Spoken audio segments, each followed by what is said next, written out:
Hello children, 5ஆம் வகுப்பு பயிற்சி 1.1ல் போன வீடியோவில் கணக்கு எண் 2 பார்த்தோம். இப்போது கணக்கு எண் 3 பார்க்க போகிறோம். ஒரு சதுரத்தின் பக்கம் 7 மீட்டர் எனில் அதன் சுற்றளவை காண்க. இந்த 3வது கணக்கு பார்க்க போகிறோம். சதுரம்னு சொல்லிட்டாங்க, பக்கத்தோட அளவு 7 மீட்டர்னு சொல்லிட்டாங்க, சுற்றளவு கேட்டிருக்காங்க. அவ்வளோதான். ஸோ நம்ம ஒரு சதுரம் போட்டுக்கலாம். 7 மீட்டர். சதுரத்தின் பண்பு அனைத்து பக்கங்களும் சமம். அப்போ இது 7னா இதுவும் 7, இதுவும் 7, இதுவும் 7. சரிதானே? அப்போ ஃபார்முலாவை எழுதுகிறோம். சதுரத்தின் சுற்றளவு, சதுரத்தின் சுற்றளவு வாய்ப்பாடு என்ன? 4 × பக்கத்தின் நீளம்.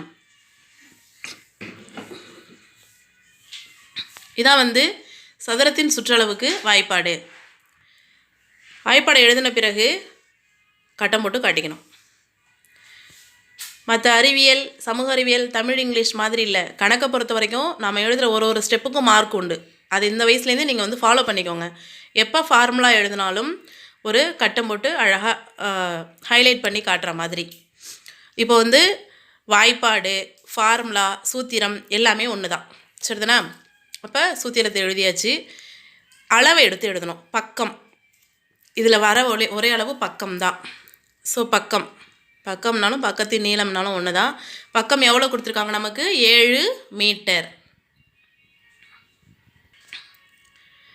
ஸோ ஃபார்முலா எழுதியாச்சு, அளவையும் எடுத்து எழுதியாச்சு. இப்போ ஃபார்முலாவில் இதை சப்ஸ்டியூட் பண்ண போகிறோம். சதுரத்தின் சுற்றளவு ஈக்குவல் டு என்ன வாய்ப்பாடு? 4 பெருக்கல் பக்கத்தின் நீளம். பக்கத்தின் நீளம் என்ன? 7 மீட்டர். 7 போட்டுக்கிறோம். 4 7 28 மீட்டர்.